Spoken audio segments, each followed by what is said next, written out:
Welcome, family, to another great episode of Transformed and Renewed. Listen, if this is your first time checking us out, make sure you hit that like and subscribe button. Make sure you hit that like and subscribe button. And if you are returning, welcome to another great episode. Tonight, we are going to be discussing why vitamins are needed for everybody, because everybody can benefit from a good dose of vitamins. And so we are going to discuss that. And again, if this is your first time checking us out, make sure you hit that like and subscribe button, okay? Make sure you do it. Don't put it for later. Make sure you do it now. And if you decide to put it for later, I'll remind you later. So let's dive into it. And one thing that I want to do is make sure that we can go through this because I do want you to really understand why vitamins are needed. And with a lot of the research that I see, even statistical numbers that I see in terms of people who do not consume a lot of whole foods, it is important when it comes to vitamins because when you think about health, and one thing that I look at is health long term. So you could be in your 20s, you could be in your 30s, could be in your 40s, 50s. Whatever the case is, we don't know how long we have in terms of living. But one thing I realize is if you happen to live for an additional 20, 30, 40, or even 50 years, wouldn't you want to ensure that you're not only living, but you're also living well versus just barely making it? Okay. And so that's one thing I want to help you with is giving you this information so that way you can use it and you don't feel like you've gone throughout life and looking at health bills because when it comes to really taking care of ourselves, it does take a conscious mindset to do that. And so I just want you to be informed with this information. So as we dive into it, one thing that I wanted to touch on is what is a vitamin? Okay. And so one thing that helps me to remember what is a vitamin is knowing that it is a micronutrient. Okay. So when you think of macronutrients, you may think of carbohydrates, fats, proteins. But when it comes to vitamins and minerals, which I will touch on in another episode, you think of vitamins in terms of micronutrients. And these are geared towards helping the body to maintain good regular processes. Okay. So just how you're able to think, how you're able to move, vitamins play a important role in that. And so sometimes when people don't get that, you may realize why is my vision slightly blurred. I'm not able to think clearly. And sometimes when I move, I feel like I'm about to fall over or tip over. It could be little things like that that people do not realize that when it comes down to vitamins, they can play an integral role. And so one thing I wanted to do is really show you this because I always believe in showing people the actual information and not just take my word for it. Okay. And so what I really want to do is try to give you this visual of how a vitamin chart looks. Okay. And so one of the other questions that I wanted to share is or answer is what are the classes of vitamins? And so you have two classes. You have one which is fat soluble, and then you have another which is water soluble vitamins. Okay.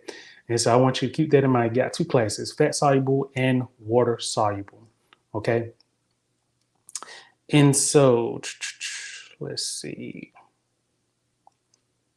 All right. All right. So when it comes to fat soluble vitamins, let's make you smaller. Yes. Okay. So when it comes to these charts, and pretty much what I did is I took a book reference from a book that I have, and I also took a web reference. And so this is the Harvard Health. Okay. And so I usually like to look at different vitamin charts or any type of charts because sometimes you can have information that is vaguely different. Okay. And so this way you can actually combine and even look at the source. And once you look at the references, usually listed at the bottom of any scientific article, you can pretty much verify if that information was correct. And so I usually like to do this because sometimes there is some slightly different wording, but I also do it for my own purpose in terms of verifying if the information matches. So like I mentioned, you have two classes of vitamins and or groups, but these are usually going to be fat soluble and water soluble. And so while it doesn't say it here, your fat soluble are going to be denoted by ADEK, or short for ADEK. Okay, so these are going to be fat soluble vitamins, and what that means is, in order for this fat to be synthesized or to be absorbed by the body, it has to be combined with a fat. And so, for example, of a vitamin, which could be vitamin E or K, this could be found in broccoli, green leafy vegetables such as spinach, kale, cabbage, etc. So if you were to combine that spinach, kale, and broccoli, make a salad, and you decide to add some olive oil and you consume that, then you're actually going to get quicker and more efficient absorption of that vitamin versus if you do not combine it with an oil. So that's pretty much what that means. You have to combine these fat soluble vitamins with a type of oil in order for them to be absorbed in the body. Okay. And so these again are going to be ADEK. And as you can see here, this shows the chemical name, or I guess the actual name of each vitamins. And so you also see the functions. And so, for example, with vitamin A, we know that this helps with visual pigments in the retina. And when we look at this chart from the Harvard Health, this also shows us and confirms the information, because we also see that it can help protect against cataracts, and it can also help with the tissues and the skin health. Okay. And so we kind of see that these actually are in alignment. And one of the deficiencies that you can see if you don't get enough vitamin A in your diet, you can start to experience some night blindness and some keratinization of skin. Okay. And so you may start to see different abnormalities or pigment discolorations in your skin. And this is because you are lacking in vitamin A. So, one thing that I will answer that I know I didn't pose as a question is, sometimes people will get confused with the term malnutrition. And malnutrition doesn't mean the child that you may have seen on the commercials about children who are starving. That is one aspect of it, but you could be very obese, or you could be overweight, or you could be like myself, but you could also be lacking nutrients or vitamins. And so that is also a form of malnutrition, not getting the proper nutrient intake. So it doesn't mean that you have to be feeble or weak if you are malnutrition. No, malnutrition pretty much has to do with, are you getting the proper vitamin intake? Okay. So going back to this, I have this chart that you can see. And so this goes through the classes of vitamins for ADEK. Now moving on to the water soluble vitamins. Just like fat soluble vitamins, you have to have a fat combined with the vitamins in order for them to be absorbed by the body. The water soluble is pretty much what it says. Okay. They just have to be absorbed by water. And guess what? We are pretty much mostly, I want to say 60, if not 70% of our body or more contains water. Okay. So that's already a start. Then another start is when you think about produce, a good bit of produce already has water in it. Okay. So these are not going to be hard to be absorbed by the body. And so when you think about these, you have your B vitamins, and you have the different classes from B1, B2, B6, even B5, B7, B9, B12. And I think those are it. Could be some more B vitamins. And then you also have vitamin C. Here it shows vitamin H, but I know on other sources it shows it as vitamin B5. Okay. So that could be interchangeable depending on the literature and the source. But these are typically going to be your classes of water soluble vitamins. And again, these also show you the functions and the features of each one of these. And so just kind of looking through these, like I said, this chart that I have in my book, this is going to get more technical. And here on the Harvard Health, it actually makes it user friendly because sometimes it can be hard to differentiate between the coenzyme and transfer of one carbon fragment versus really understanding, okay, vitamin B6 pretty much means this. And as we can see here, this pretty much shows that it aids in lowering the homocysteine levels. It may reduce the risk of heart disease, okay? So that pretty much puts it in more of a user-friendly terms agreement. And then also here on this chart, it shows you some of the sources that you can get these vitamins. And like I say, it also shows a mixture between meats and produce. And you can't go wrong with produce when you think about it, because the way I look at it is, just to give you an example, sometimes my meals may be composed of tofu, broccoli, sweet potatoes, etc. Then I may add some herbs and spices such as turmeric, rosemary, oregano, cinnamon, etc. And so with that combination, I know that I'm taking a mindful approach in terms of, okay, I really want to get a mixture of nutrients. And I know that I am going to do that because I am combining, tofu, combining sweet potatoes, combining broccoli. So I'm getting a mix of fat soluble and water soluble vitamins. And so when you think about that, that leads us into another segment or another question, which is how can you really ensure that you are actually getting enough? And from here, this actually shows it by denoting the M as men and then the W as women. And this is pretty much showing you in micrograms, MCG, on the Harvard Health micrograms, which pretty much shows you how much of each you need. Now, of course, I know that it can be very difficult if you have broccoli and you're trying to measure out how much vitamin A do I need. And I won't say that it's impossible, but I would say I wouldn't waste my time doing it, because what I would do is, of course, on the packaging, it shows you the number.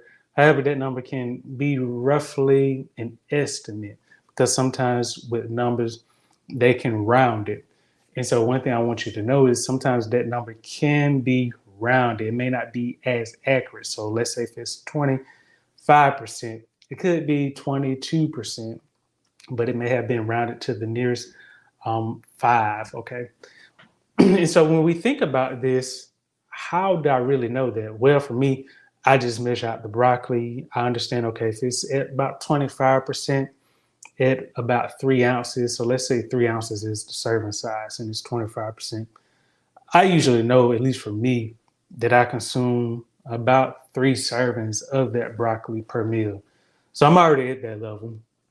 Now I will address another point, which is when it comes to vitamin intake, you do want to be mindful, okay, of going over, because especially if you were to take multivitamins, and that is a different topic, which I will touch on.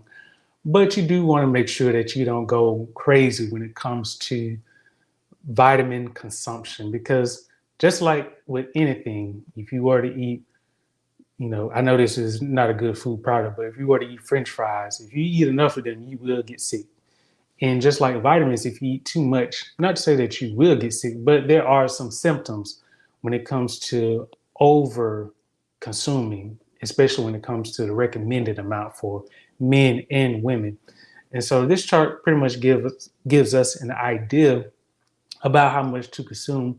And we can also look at we can also look at this government, this also other government site, But let's see if this also shows the content. So this just shows us the food that you can consume for each vitamin. But the RDA, which is the recommended dietary allowance, that pretty much shows you how much to consume.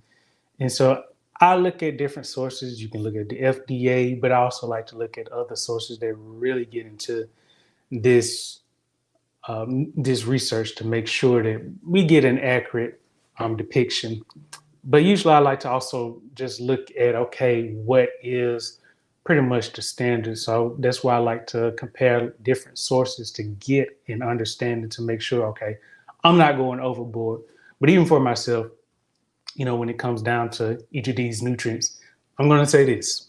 It is best to, if you're trying to get vitamins and even minerals, again, which I will cover on a later date, but it is best to get your vitamin consumption from whole foods. And the reason why is because whole foods, they contain other nutrients that are not listed on the label and that you don't even know about, but they do play an integral part in your body's process. Okay.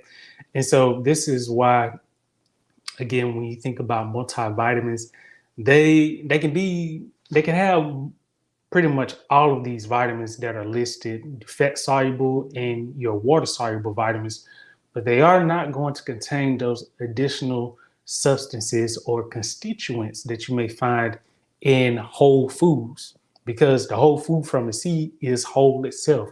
And so that's what we want to focus on, because we are pretty much getting that not only for consumption, but it's also helping our health. And you can pretty much see from this entire list, it is showing you, okay, when you consume each of these vitamins from the food, this is going to help with healthy skin, blood cells, nervous cell. When you think about your neurotransmitters in your brain, when you think about your immune system, your prostate, vitamins play an integral role. And I'm not going to forget the minerals again, which we're going to touch on, but each of these play a tremendous role. And so it is definitely important that we actually consume the foods that contain these, like I said, vegetables, fruits, whole grains, meats, lean meats, grass-fed or organic. And I usually like to go organic because from some of my videos, y'all know that when it comes to organics, they are going to be least treated with pesticides and herbicides. And not to say that all organics are free of that, but they're going to have a limited exposure to pesticides. And so, again, all of these foods that you see here pretty much confirm what I've pretty much been telling you for over a year, which is we want to consume more whole foods because they contain so much that is going to help you in the long run. Okay. So when you think about vitamins, again, you got two classes, fat soluble and water soluble. Okay. And so, again, these are just kind of showing you the overview, the benefits of each of the vitamins, as well as your recommended intake, and even just some additional functions and benefits that you didn't know. So let's say you have a family member who has an issue with high blood pressure, an issue with blood clotting, an issue with cardiovascular disease. This could be a reason that they look more into vitamins or even consuming more foods if they haven't. Because most of the times when you have CVD, which is cardiovascular disease, it could show that you may not be consuming enough of whole foods, okay? And so this is why it's important. Vitamins are going to be important, especially for long-term health. So if nothing else, fat-soluble vitamins are going to be A, D, E, K. Everything else is pretty much going to be water-soluble for the most part, okay? So hope that you found this information helpful. If you did, make sure that you like and subscribe to us at Robotic1212. Make sure you do that because we appreciate your feedback. And so again, I hope that you enjoyed this content. Next week, we are going to be touching on minerals, okay? So just like we touched on vitamins today, coming to you with minerals next time, okay? So this way, if you ever said, I never understood vitamins, or I never understood minerals, why they are going to be very important, okay? And they could even actually help you with your nutrition plan and even your health, which I hope they do. So again, if you enjoyed this video, make sure you show us some love. And until next time, I will talk with you later, family.